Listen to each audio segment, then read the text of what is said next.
Hello, and welcome to Rampant Pyanodon Season 5, Episode 4. If you're brand new, please watch the time-lapse map base tour. But otherwise, let's start this off by welcoming our newest patron, Arrow6. They will be joining us as a companion drone, and when a certain event triggers, something will happen to them. Anyways, last episode we finished the construction Pyanodon Mark 1s, and that means we're free to expand. But before we expand, I want to make sure that my base is in tip-top shape, a spring cleaning of sorts. For example, just look at this curve in the Furnace Continent main bus. It looks like a broken leg. That's better. And also the pilot for this cargo ship, to be honest, I love the cargo ship, but it's extremely unnecessary. It kind of looks funny here. It doesn't make any sense. So let's kind of just yoink this out of here. And yeah, that took me like 5 hours to rewire the bus. So please enjoy this like 30-second montage.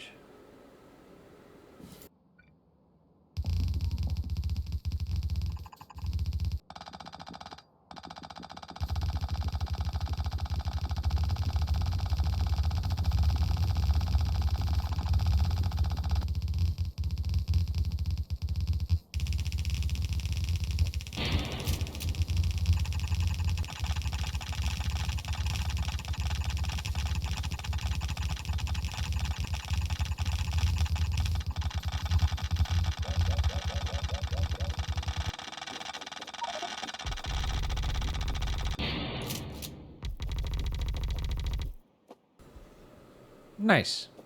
Back to you, me. And we're going to implement a better version. The pilot was great. We're going to implement a better version later. Also, Psych Manon, love your island, but you're not getting any visitors right now. So we can just this stuff out of here as well. Flash up the roadmap. And then next up, let's tackle, let's get rid of the random fuel buildings that are still lying around for some reason. Okay, so the random fuel buildings I was talking about were the coal gas and the tar ones over here. I have dedicated production elsewhere, so now it's kind of just clutter. And while I'm here, I might as well improve this byproduct sushi belt. It's kind of archaic, and I kind of love it, but it's a pain. Every time I add something to this belt, I have to adjust like 4 different things.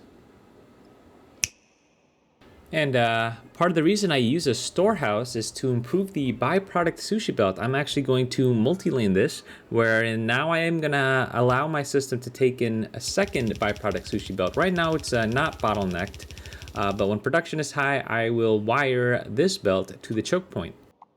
Then we can bring up the roadmap, and the final thing to work on in this mini cleaning base section is to work on adding more caravan outposts. This is because my caravan logistics system keeps jamming up because it's clogged with all the junk that was in my inventory and was moved here instead. Okay, so the first thing I did was move all these lamps to manually make lamp Mark IIs with the new electric-powered automated assemblers. The electric-powered automated assemblers make it really easy to make small temporary stations, such as these.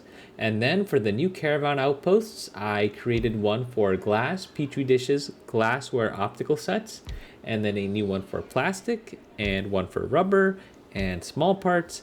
And then I get tired of chasing the caravan down every time I want to change the schedule. So I think this is good enough for now. Wait a second.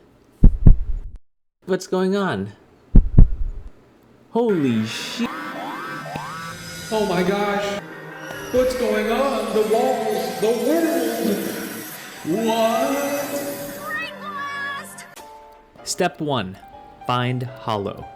Step 2. Tell him to return to base. Step 3. Build a... There are 2 hollows?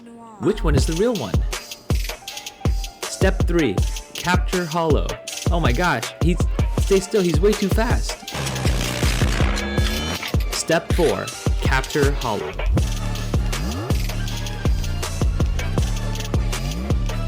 Cool. Now he can sit still while I finish up. All right, I've added simple circuit boards, air core inductors, vacuum tubes, solder, ceramic capacitors, copper zinc batteries, basic circuit substrate, lead antimony alloy, tailings dust, copper cables, borax and raw borax, and lastly, sand, gravel, and soil.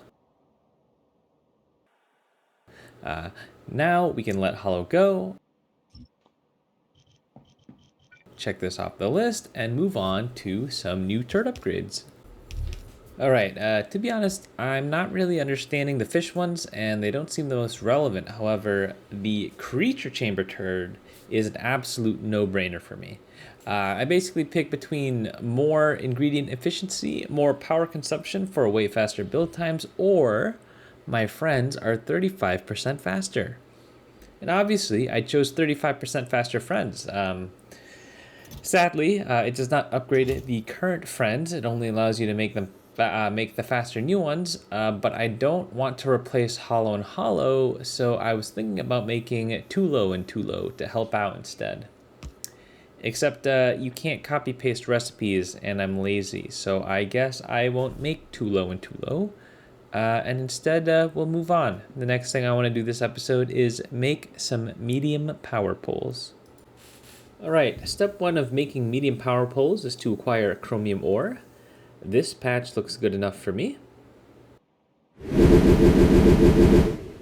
It requires syngas to mine, which is great because we have excess amounts of syngas. Once we have the ore, let's go ahead and design the plates. Okay, so we are in the chromium build now. I've been doing a lot of direct insertion, so this is a very direct insertion build, direct insertion heavy build, and I'm very, very happy with the square state that it ends up in. But let's go ahead and begin. So we take in about 25 chromium ore per second. That is more than one belt, so we need to keep it stacked and unstack it individually for the jaw crushers. We have 5 jaw crushers, which turn the chromium ore into chromite grade 1, which gets split off up and down into 10 solid separators, which turn that chromite grade 1 into chromite sand. And then lastly, we just take all that chromite sand, we collect it into the 5 casting units, and we combine it with limestone, carbon dioxide, and sand castings. Carbon dioxide and limestone are made on site, and then the only ingredient we're importing are sand castings, which will be really important for I think every tier of plates above this has sand casting in it, so we will be making that off-site. But this is the chromium ore build, or the chromium plate build, and it extremely square. I love it.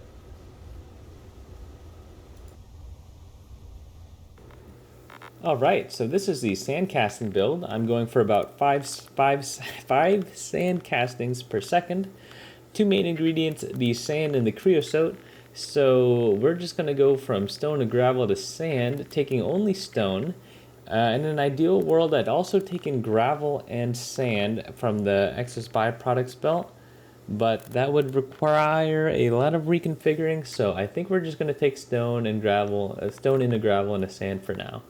Otherwise, creosote, we were going to do the whole tar processing unit chain from tar and steam into like middle oil and like 17 other fluids. However, the size ballooned up way too much, and I decided, you know what, I do have some extra creosote in the base, and if that's not good enough, I can do one step of the process, which is just naphthalene oil. And I have some extra naphthalene oil in the base, so we'll just do that step, but keep it nice and small and simple. Again, I don't need a steady stream of chromium ore right now, I just wanted some medium power poles. So this is the build.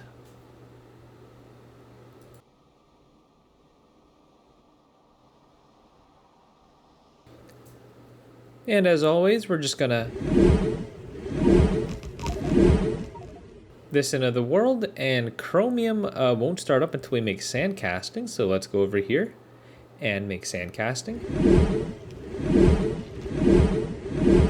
And now that sand casting is done, we can go back down here, and our chromium has turned on.